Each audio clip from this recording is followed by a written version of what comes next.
As forças ucranianas lançaram uma saraivada de bombas planadoras de fabricação norte-americana para neutralizar 40 tropas russas, enquanto Moscou sofria perdas significativas em meio à ousada incursão de Kursk desde 6 de agosto. Uma das principais bombas americanas empregadas está a GBU-39 de alta precisão, sendo lançada sobre uma base de pelotão russa na região de Kursk.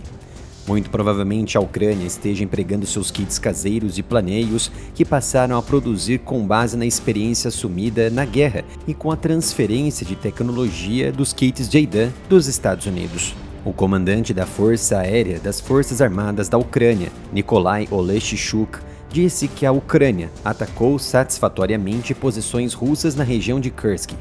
Bombas planadoras são então bombas padrão, bombas burras de gravidade, que são modificadas com asa e sistemas de navegação, permitindo que elas planem em direção a um alvo de longa distância. Algumas bombas planadoras são projetadas dessa forma inicialmente, enquanto outras recebem essas atualizações após a produção.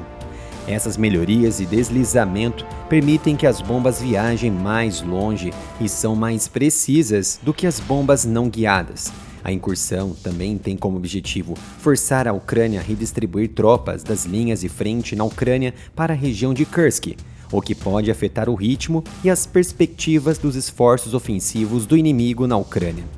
A Rússia tem usado regularmente munições burras da era soviética, mas compostas também por kits próprios como a dos Estados Unidos, o kit JDAM, pesando no total até 1.500 quilos, e equipadas com sistemas de navegação GPS e asas fixas para bombardear agressivamente a Ucrânia, principalmente em Kharkiv.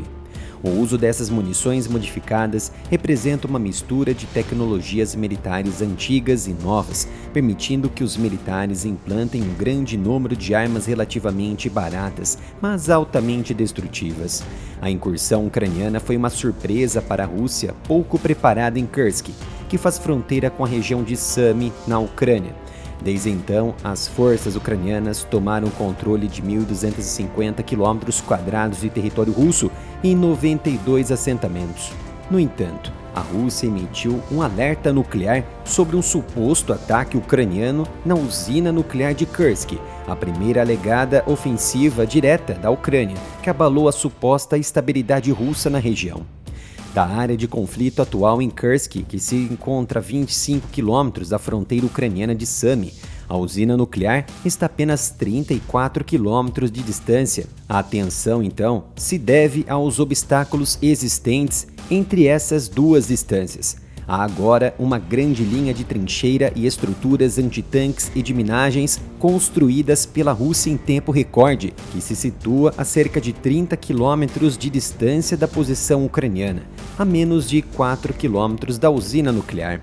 A porta-voz do Ministério das Relações Exteriores da Rússia, Maria Zakharova, disse à agência de notícias estatal TASS, em entrevista nada animada, de que a Ucrânia supostamente tentou atacar a usina nuclear de Kursk com um drone, alertando que deve haver uma investigação sobre o suposto ataque pela Agência Internacional de Energia Atômica.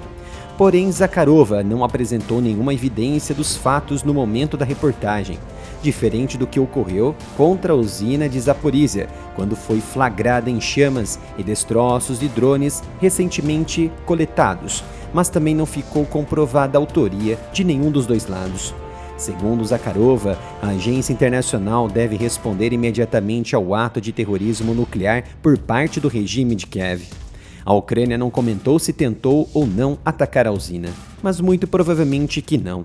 Isso porque a maior e mais importante estratégia de guerra ucraniana seria exatamente a sua captura e controle total, estável, como posto avançado de defesa contra qualquer resistência russa. Assim como a Rússia fez desde o início da guerra em Zaporizhia, ter o domínio de uma das principais usinas nucleares entregaria um golpe ainda mais doloroso para a estabilidade do governo de Vladimir Putin, que não teria outra opção. Ou sua população enfrentaria a falta de energia e as consequências disso no outono e no inverno russo, com uma possível captura da usina de Kursk, ou Putin abriria negociações como moeda de troca. Em um comunicado divulgado na quinta-feira, a Agência Internacional de Energia Atômica escreveu que foi informada pela Rússia que os restos de um drone foram encontrados a menos de 100 metros de distância da instalação de armazenamento de combustível nuclear usado da usina de Kursk. Vale a pena observar que durante o controle e domínio da usina de Zaporizhia, a Rússia jamais atacou diretamente a usina nuclear. Então eu lanço o questionamento: a Ucrânia faria isso? Acredito que não. O diretor-geral da Agência Internacional de Energia Atômica, Rafael Grossi, deve visitar o local na próxima semana e pode abordar o suposto ataque, que pode ser considerado uma violação dos termos internacionais de que a Ucrânia ainda faz parte. Atividade militar nas proximidades de uma usina nuclear é um risco muito sério para a segurança e proteção nuclear do homem e também do ambiente. A Rússia inicialmente visava uma vitória muito rápida sobre a Ucrânia. Alguns projetavam até de algumas semanas, que era vista como tendo um exército um pouco melhorado desde que foi invadida em 2014, quando perdeu o território estratégico da Crimeia no Mar Negro.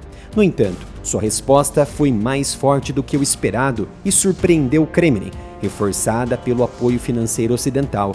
Isso impediu a Rússia de fazer uma vitória fácil e rápida, e a guerra continua se escalando diariamente até o momento. Obrigado a todos que estão visitando e ajudando o canal comprando os meus produtos na loja oficial, umapenca.com/área militar. A cada compra você ajudará diretamente na continuidade do meu trabalho aqui no YouTube, em trazer vídeos de análise e muitas notícias de graça para vocês.